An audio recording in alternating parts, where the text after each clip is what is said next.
Hello, ninjas and ninjas, and welcome to another episode of the Exposure Ninja Digital Marketing Podcast. This show is all about helping you generate more leads and sales through your website, grow your business online. My name's Tim Cameron Kitchen. I'm the UK's best-selling digital marketing author, and I'm head ninja at Exposure Ninja, which is a marketing agency based in the UK. In this episode, I'm delighted to be joined by Mark Hughes from Tutora. No, not the famous Welsh footballer. Mark runs Tutora, and Tutora is a platform for connecting students with tutors. So whether it's, academic tutors for school or uni, or whether it's like music tutors. They've been on such an amazing journey over the last 2.5 years since the company was formed. They've raised a huge amount of money, but not through, traditional investment, but through crowdfunding. And Mark's going to tell us about that and what stages they decided to raise that money, which is really important. But the main reason I wanted to get Mark on the show is because he's built one of these chicken and egg businesses. And if you've ever tried to build a directory or you're running a directory type of business now, you'll appreciate the challenge. With a chicken and egg business, you've got two types of customer. You've got the inventory. So in Mark's case, he needs the tutors to come onto his website. And then he's got the end user, which is the students. So he needs the tutors in order to attract the students. But in order to get the tutors signed up, he really needs some students there requesting their services. So it's really fascinating to hear how he's built this so quickly, and the number of tutors they've got is ridiculous. The number of lessons that they have going on each week is insane. So very quick growth in what is actually a reasonably crowded market. There are a number of established competitors doing this as well. So fascinating insight into how Mark and the team have done this. He talks us through their pay-per-click strategy, their SEO strategy, how they're using Facebook and remarketing. Gives us a really good kind of behind the scenes look on what they're doing. And they've got some amazing plans coming up in the future as well. It's such a sick business. And while I've got you here, I also want to take some time to mention the free website and marketing review service that we offer. So if you're generating leads or sales to your website, or you're not generating as many leads or sales as you'd like, and you want some advice on how to improve the results that you're getting, then we offer a service where one of our marketing strategists will take a look at your website, your digital marketing. They'll also have a look at what your competitors are doing to generate their business.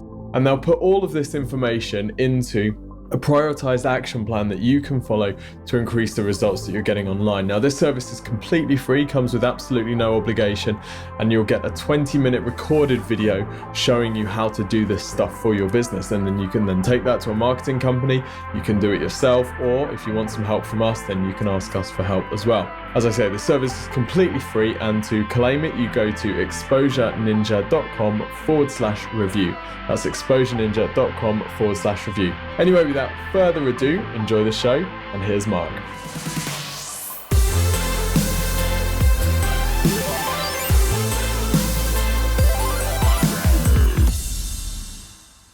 So Mark, welcome to the show. Hi, thanks for having me. For people who don't know Tutora, perhaps you could give a bit of an introduction as to what the business is about and what your business model is. We're a marketplace for finding a private tutor. So a lot of parents look for a maths tutor or an English tutor for their son or daughter. The traditional way you've done that is you bring up an agency, pay them quite a lot of money, and they'll send them around to your house. The internet's kind of changed the way that people expect services to be delivered. So people, now if they're looking for a hotel, they don't go to a travel agency, they look it up themselves, they read reviews, and they make the booking themselves. And so that's exactly what the same concept that we've applied to this tuition industry. So parents can go onto the site, they can find a tutor, they'll come around to their house, and we sort of handle all the payments for them. So no cash has to change hands. It's gone pretty well. We started a couple of years ago. We've now got 10,000 tutors across the UK, and they're doing about 5,000 lessons per week in things ranging from maths, English and science through to Spanish, French. We've got a lot of people doing guitar and piano as well, and pretty much across the whole of the UK as well. So obviously a big focus in the cities, London being the biggest, but pretty much wherever you are, you'll be able to find a tutor. Awesome. That's incredible growth. So we'll drill into that in just a minute. But how do you guys make your money? We charge a commission basically on every lesson that takes place. So when the parent pays, they normally pay by a debit or credit card. We basically take a small slice of that for ourselves, and we pass the rest on to the tutor. So there's no sort of fees for tutors for signing up, which was one of the things that we sort of took to the market that was relatively new. And there's no fee for parents to sort of get in touch with the tutor, which again was something that was fairly standard, sort of matching fees. It's basically a sort of pay-as-you-go model. So you only pay after the lesson has taken place, and we only make money if you've actually had lessons. So there are other players in this market on there. I know because my wife's a tutor and she uses one of your, I guess, competitors. But in the 2 years that you've been around, you've expanded so quickly.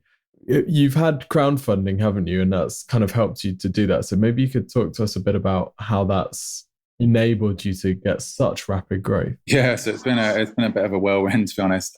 So I guess the one thing that we've done that's different from the guys who were there before is that sort of pay-as-you-go model. So the existing way of doing things was very much a big database of tutors that you could search, and if you liked the look of one, you would pay £20 to get their telephone number, and then it was over to you. So for parents, there's a bit of a gamble there. First of all, no one really likes paying for things up front, and especially not if you're not even guaranteed to have a lesson. So you're literally paying for someone's telephone number. So one of the ways which we were able to grow really quickly was, you can just get in touch with as many tutors as you want, and you don't pay anything until after the lesson's taken place. So, which is how most people expect things to be delivered these days. People are used to the idea of paying for things to be delivered. So I guess that's one way. We did use crowdfunding twice. So we used a company called Crowdcube, but we had a reasonable amount of traction before we did that. So we didn't go to them with an idea. We already had an idea. We were already generating a reasonable amount of revenue. What we used that money for was to step on the accelerator, basically. So I think at the time we were doing our first raise, we had about 2,000 tutors. We raised £150,000. That would have been a year and a half ago. And then about 6 months ago, we raised £700,000 in a bigger raise, basically. So it's an interesting situation. We've actually got 500 shareholders. But I guess they're all diluted that you can kind of ignore any of them individually, right? Yeah, that's the theory. So yeah, we actually, one of the nice things about that is that a lot of them are our users. So we sort of put out the word to our tutor base, which I think at the time would have been about 6,000 people. A couple of hundred of those ended up investing, some of them sort of relatively small amounts of money, £10, £20. Quite a few of them put in, £1,000 and up. So one of the nice things is that sort of our investors are also our users and our sort of harshest critics. You do get a lot of sort of really positive feedback. That's not just, I want this, I want that. It's, people who have got a real genuine interest in helping Tutora succeed, both as a user and as an investor. So that's one of the nice things about it. I want to ask you about marketing now, because aside from being the digital marketing podcast, your business is one of those chicken and egg businesses, isn't it? Where you need an inventory of tutors in order to get the customers, the students, and you kind of need one before you get the other, but you need one in order to attract the other as well. So which side of the equation did you approach first? Did you go after the tutors, the inventory, or did you go after the students, the end users? We did go after the tutors first, because I guess you need a base of tutors, even if it's a really small base, you need something to offer initially. The way that we solved it was, I guess there's two components. One was just really hard work. Like there's no other way of doing it. You've just got to get out there and, make the marketplace work to start off with. So that involves, you stepping in and making it work in some cases. So we used to spend a lot of time, in the early days on the phone, ringing up students who had got in touch. If we couldn't find them a tutor, we would literally go and recruit that tutor, browsing through Gumtree or websites, and build it up sort of really, really from low levels, just gradually. The other way that we did it was try and sort of divide the marketplace into the smallest components that we could. So for us, that was by geography. So we started out in Sheffield and we stayed there for quite a reasonable amount of time. And suddenly, now we've got 10,000 tutors, but to do maths, English and science in Sheffield, we only really needed about 50 tutors to get reasonable coverage. So what was sort of initially a really daunting task actually worked if you sort of broke it down enough and did it on a sort of micro level. Then once you've got that process honed, it's really about sort of rinse and repeat. So once we got up to a reasonable level in Sheffield, we launched in Manchester and Leeds. Then we sort of turned on 3 or 4 other cities. About sort of 6 months to 9 months later, we took a look at London and just basically took it one city at a time. I really like that kind of down and dirty approach that you mentioned. When you had a student who couldn't find a tutor, you'd go out and actively find that tutor for them. At what point did you stop having to do that? Was there a tipping point that you noticed, I guess first with Sheffield, where you didn't have to go out and find people anymore and the thing started to sustain and tutors would start to come on? more automatically, I guess. Yeah, there definitely was a tipping point, which was basically that me and Scott were spending our whole lives on the phone. So we were using our personal phones, and they would just, ring at sort of 9 or 10 at night. Someone would be like, my tutor hasn't turned up, or, I don't like them. Can you find me someone else? So part of it was, right, okay, this is not sustainable. But the sort of whole time we were building up our tutor base and student base, but also sort of figuring out what is it that we're doing that can be done by the site. So one of the things was someone would get in touch with a tutor, and it turned out that tutor was no longer tutoring. What do we do? So what we were doing is bringing them up and trying to find them another tutor. What that turned into was a job board. So when someone says they can't help, that tuition request is automatically placed to a job board, and other tutors can get in touch. So gradually we sort of built in loads and loads of these little sort of improvements to the website that meant actually we were sort of putting ourselves out of a job in some ways and just building out the site so that it could function on its own. Because initially, the site just wasn't good enough. It wasn't good enough that even if we had the tutors and students, that they would be able to match each other. It was just a messaging platform. It's only sort of after lots and lots of incremental improvements and sort of trial and error that we managed to figure out a system that could make that matching process work on its own. So that's how you found the tutors. You mentioned that you had students coming in and they were making requests that weren't being met. So how were you getting these students in? What sort of channels were you using? Again, sort of going back to the early days, we used to stand in a park and hand out flyers. And that was probably how we got our first 10 to 20 people on board. Again, not exactly scalable, but it sort of helped prove the concept. We then got into leaflet delivery. So me and Scott delivered maybe 10,000 leaflets around Sheffield. That was kind of our second attempt. And that probably got another 10 to 20 people. Again, that's not on the basis on which the sort of sustainable big company is built. We sort of figured out that, where basically we tried to figure out where if I was a student or a parent, where would I go? And the answer is essentially Google for a lot of people. So I think the sort of key to us growing quickly was cracking first sort of paid marketing on Google, and then organic marketing on Google as well. Cool. And we'll dig into both of those in a bit. But just kind of fast forwarding to today, obviously now you're not having to do the flyers and the cold calling, I hope. So what's the marketing team set up at Tutora currently? Sure. So we've got 4 full-time people on marketing. That's kind of split between people doing PPC, mainly on Google, but we also do a fair bit on Facebook and on the display network as well, and the organic search team, which is mainly about producing content, trying to get exposure to that content, look at SEO strategy and make sure that we're doing all the right things there so that Google sort of recognizes us as a really valuable resource for parents. We've tried to stay as sort of narrow and focused on that as we can. There's so many different sort of marketing channels that we could do, but we've only got so many resources. Our strategy is basically, again, let's do the things that we think are going to make the biggest impact, do them really, really well. So I guess that's sort of our current setup. And it sounds completely logical, doesn't it? Because this is a needs-based search. If I need a tutor, then you're completely right. Where do I go? I go to Google. Yes, I might go to Facebook and I might see that there's a tutor out there and it might kind of spark something in me. But this is very much an itch that needs to be scratched type of business, I'd imagine. So it makes a lot of sense. Yeah, exactly. I mean, that's definitely the case for sort of new users. Obviously, the real sort of magic, or I guess what we hope will be the magic, happens after that. Once you've got someone, how do you keep them so that next time they think, right, I need a tutor for my other son or daughter, or A-levels instead of GCSEs, that they come to us because they had a great experience last time. So that's when you get into things like email marketing or retargeting and those sorts of things. But the best form of marketing is, if you do a really good job last time, then you haven't got to keep acquiring ever increasing numbers of people to have your business grow. For sure.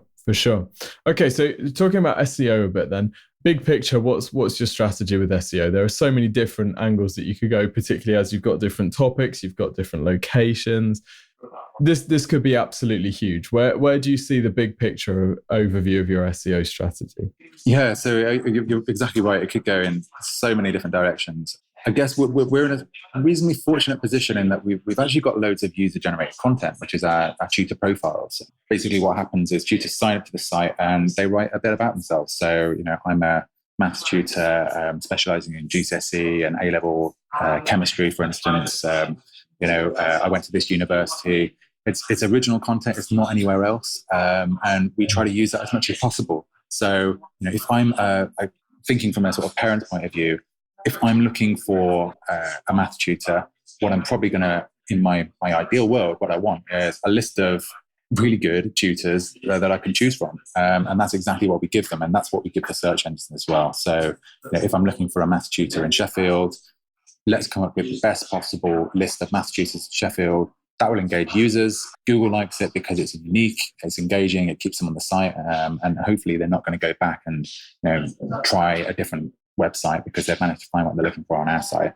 So a lot of it is making full use of sort of our own content and then structuring that in a way that is as relevant to search queries as it could possibly be. That's awesome. So the user-generated content, I guess a bit like Amazon, you don't see Amazon writing too much because it's all written by the merchants or the original seller, and then all you have to do is basically present that content in a way that's really useful to people, and then there is your content strategy. Yeah, exactly. I mean, so one of the things we sort of struggle with is that a lot of the SEO advice out there is really for sort of very, what I'd call like original content driven strategies, people writing blogs who want to write on a topic and generate traffic to essentially what is, almost like a piece of journalism or a thought piece or something like that. For commercial things, that's not what people want. If I'm selling a washing machine, I don't want to read like a guide to washing machine, probably. What I want is a big selection of washing machines with some really good trust indicators on it, some, price comparison tool maybe on there, a way to sort of narrow down my search. It's not really content in the original sense, but that's what users want. And Google's smart enough to figure out, well, if they stay on the page and they don't come back for another search, then that's probably the page I should be displaying. And I guess that's exactly what Amazon's done. It's what we're trying to do as well. Yeah, so looking at user metrics and how can you improve the usability signals to Google and not just focus on giving them a Wikipedia style wall of text. Yeah, because the other reason for not doing that is that it doesn't scale particularly well. So for us, we've got tens of thousands of pages on the site. An army of copywriters couldn't write unique content for physics tutor, Bath, chemistry tutor, Bath. So it doesn't scale particularly well. And ultimately, I don't think it's what people want to read anyway. For sure. Did you give much guidance to the tutors when they're filling in their profiles to help them make that content as useful and as optimized as possible? Or do you just kind of leave it to them? Yeah, so we don't do anything on the optimization point, but we definitely give them a lot of guidance. So when they fill it in originally, we tell them what to include, talk a little bit about yourself, what subject you studied, what's your tuition experience. Nothing goes onto the site either without being reviewed by a person. So everything basically has to be approved, which means that you make sure that the content reads really well. You can't get away with writing a 50-word bio. You've got to write at least 150 words. So there is a sort of a high quality threshold, which means that everybody's bio should read really, really well. Their education history should read well and make sense. And I do think that probably makes a difference as well. Yeah, for sure. That's a great model to use for this kind of platform optimization. And then things like page titles and meta descriptions, are those automatically generated based on the content that these guys have put in and the categories that they've chosen for their tutoring? Yeah, so that's where things, I guess, get probably a little bit more into sort of realms of normal SEO. So we have tens of thousands of these tutor pages, but what really drives a lot of our traffic is, I guess, the category pages. So if someone searches for maths tutors, we don't want them to see a single maths tutor profile. We want them to see the maths tutor page. That tends to be where we do the most optimization around, what should the title be for, someone who's typed in a search query for maths tutor in Manchester. Well, quite a lot of that is reasonably obvious. We should probably have the word maths tutor and Manchester in it. Just making sure that, that ties up with what the user's actually looking for. For sure. That's awesome. Okay. And I want to ask you about pay-per-click now as well, because obviously pay-per-click, very scalable, and you guys are using it a lot, aren't you? But you've got to be careful, because I guess the danger is, particularly when you've got so many locations, so many different types of tutoring, and then so many different potential like age groups, you've got this massive thing. And if there's a little bit of waste in all of these areas, then it starts to get quite costly. So how do you even begin to approach this thing? Yeah, so I definitely don't think we've got it nailed. So I'm sure there are things that we're wasting money on today. Because as you say, it's just such a complicated beast, especially in a sort of a two-sided marketplace where you've got to make sure that the supply is there. That supply is constantly changing. So from week to week, the number of maths tutors in Manchester will vary. And in some smaller locations, it goes from, there might be 3 tutors, but the next week there could be 1, and suddenly, that becomes an unprofitable thing to be sort of advertising on. So, yeah. And then the only answer really is try and be as granular as you can and put in the hours and the effort into making sure that you've got all those things in place. The one thing which everybody should do is just make sure that conversion tracking is set up really well, and that what you're measuring is actually what you care about. So for us, that means making sure that, if someone gets in touch with a tutor, that's a conversion and we're assigning the correct value to that. And one way that makes a difference is, tutors in London are more expensive, for instance. So there is an increased value to someone getting in touch for a tutor from London, and that feeds back into the amount we're prepared to sort of pay for that term. Having really accurate conversion tracking is the thing that allows you to do all the other clever stuff, really. The simple, I guess, lazy approach would be to show an ad that says something like, if someone types in maths tutor anywhere in the UK, it says find maths tutors in your area, and then dumps them to a search page where they put their location in. Did you ever try that? Is there a reason that you've gone for the ultra hardcore, super granular location specific stuff? Yeah, I mean, we did try it, and it works just not as well.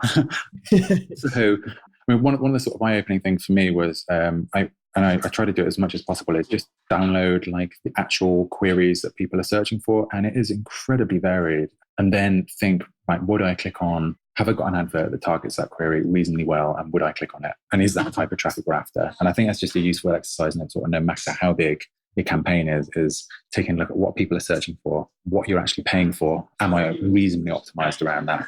So for instance, if someone's typed in maths tutor Manchester, I'm almost certainly more likely to click on something that has the word Manchester in the title, as opposed to a generic maths tutor, or even just a generic find tutors here kind of advert. And yet the difference will probably be reasonably small, but over time those differences add up, and that can make the difference between something that's marginally profitable and something that's going to be very profitable. For sure, particularly if you're going up against competitors with a similar strategy and maybe a similar revenue per lead or whatever. So yeah, so all about squeezing out as much as you can, isn't it? Yeah, I mean, Google's in a fantastic position because it's a marketplace.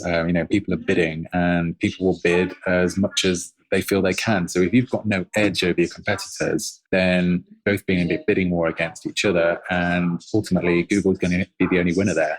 So it's important to think, right, what am I doing over and above my competitors? Either my site converts better, or I've got more granular ads, or they're better targeted, or whatever it might be. But you've got to have a reason for thinking, I'm going to be able to bid on this more profitably than someone else. That's how you sort of achieve dominance in search marketing, I guess. Yeah, for sure. Okay. Branded search. I want to ask you about branded search, because we spoke about this in the pre-call, and you're saying you do pay for the branded search term. So what's your kind of angle, and what's your reason for going for branded search traffic? Yeah. So again, this is something that I really don't enjoy doing, sort of bidding on branded search, paying for your own traffic. But I do think it's a really worthwhile thing to take a look at least. I guess the first thing to think is anyone else paying for it? And that was kind of the trigger for us. It's that we reached a certain size, there's savvy competitors out there, and when we typed in Tutora, we weren't the top result anymore. And we do that on other people's now, and we know that it works. So if it's working for us, then it's working for them, and they're stealing our traffic. So I guess that's the sort of the number one. The sort of second stage was to say, right, okay, is it worth it? And to do that, I think you've just got to get dirty with the maths, to be honest. So a lot of people say, well, they've clicked on your ad, but would they have just come through to the organic result? And what we did is we said, well, let's measure it. And we noticed that before, a certain percentage of people clicking on our organic result, and afterwards, if you added the two together, then more people were clicking. So there was a traffic uplift versus not doing it. And actually, sort of once we backed out the maths, we realized it was actually a really low cost thing for us to do. Yes, it's an additional expense, but it should be compared against every other channel that you've got, rather than something in isolation.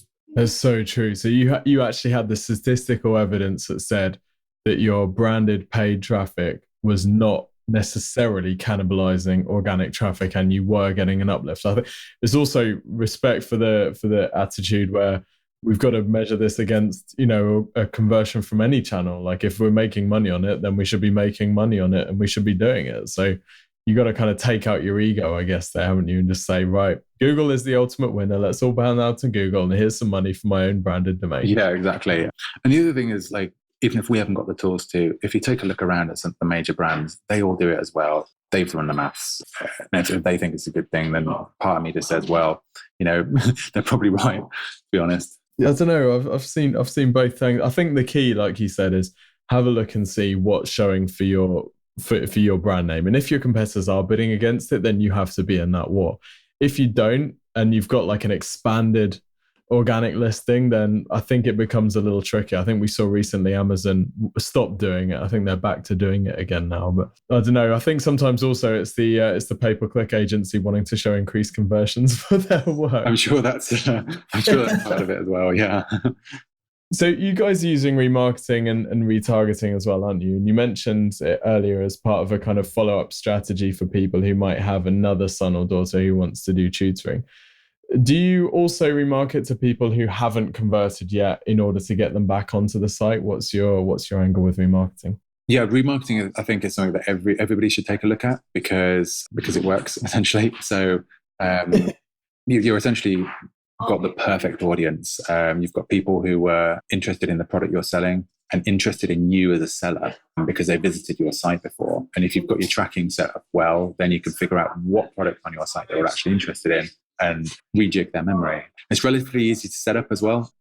I guess the other thing that we realized was measurement's a little bit tricky, but it probably underreports how good it is. So if you're like me, you sort of see adverts, you don't end up clicking on them, but it's jogged your memory, and maybe later that night you'll be on the internet and type in that brand and sort of go direct. So what we realized was, when we ran some tests, that it converted absolutely fine from sort of people clicking on the ads on Facebook or on Google Remarketing and came through to the website. But there's probably an equally large number of people who, basically increases the brand recognition for them, rejogs their memory, and, that they probably end up showing up in our branded search that we're doing as well. So I think it's definitely something that everybody should take a look at the very least. Yeah, and I guess Google shows the kind of view through conversions, which always gives a bit of an indication that actually remarketing is going to be way more powerful than just looking straight at conversions. With Facebook retargeting doesn't really have anything like that, to my knowledge, where it shows kind of impact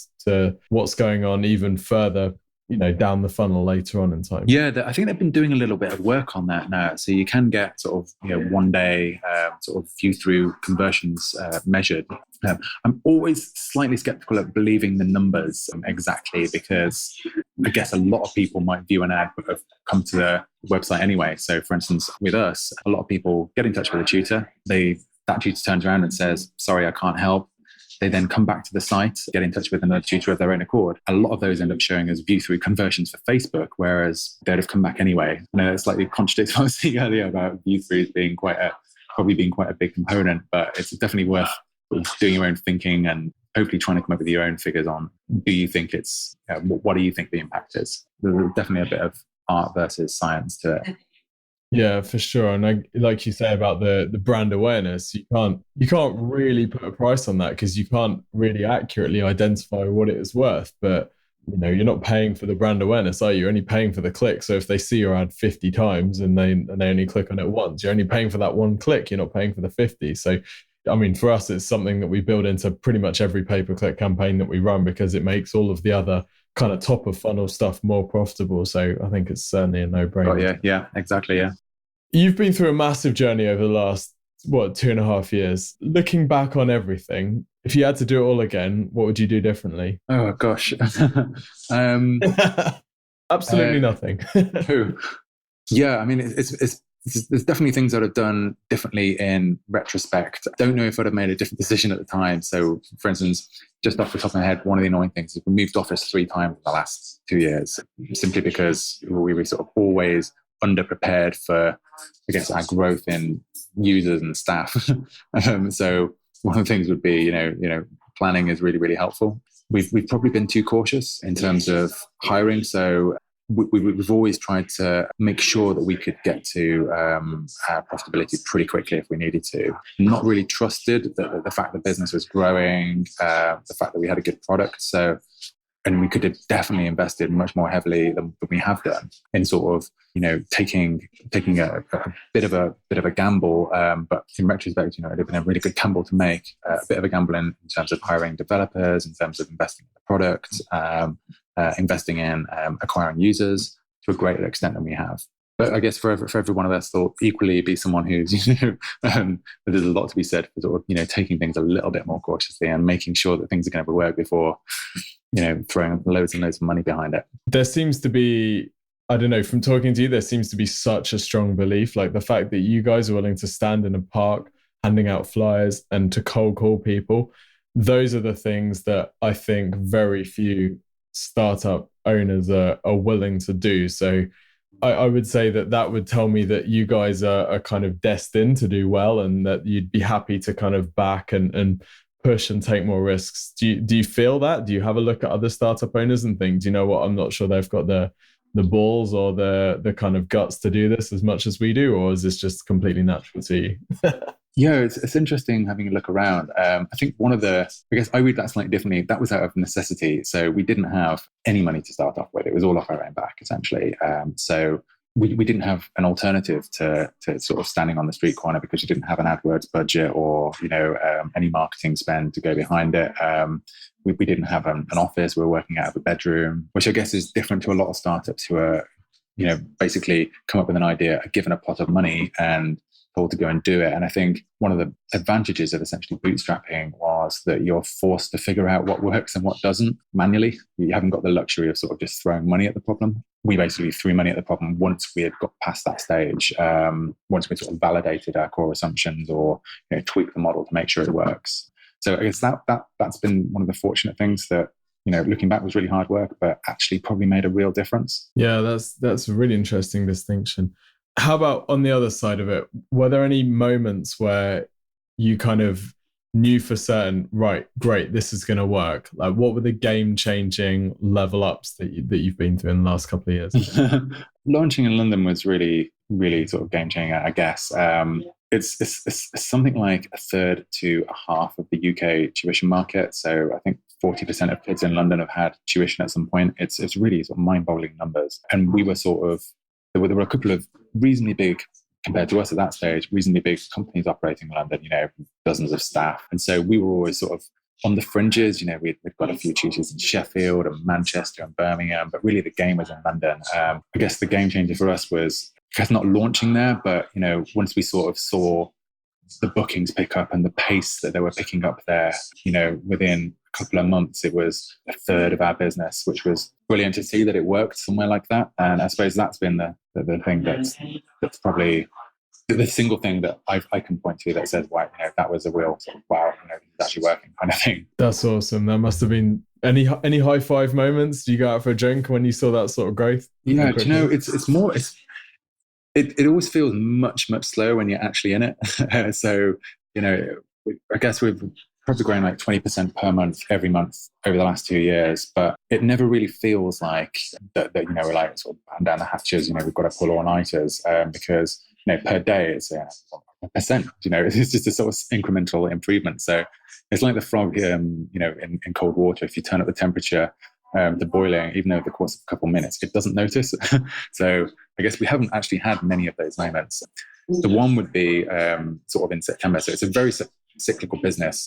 And we last August was pretty slow, and we were feeling a little bit like, it's turning into a bit of a slog. And then business basically tripled come September when the kids went back to school, which was a lovely feeling, sort of watching the numbers just sort of go up as, parents were booking in sort of a year-long tuition. It was, great to see. Oh, that's sick. I guess before you've been in it too long and you can start to see the patterns of seasonality, you don't know, and you think, oh, shit, business is just taking a dive, whereas this is just something that's going to happen every year. Now it's much more mundane. So we're back in September. We've got, the phone lines are running non-stop, the website traffic's through the roof, but it's now we expect it. So we were kind of like, do you know what? The percentage increase wasn't quite as big as last year. It's almost like disappointing. So I guess that's the lesson in sort of how quickly you adjust to your circumstances. But yeah, it's always worthwhile sort of taking a step back and thinking, you know, the bigger picture has been amazing.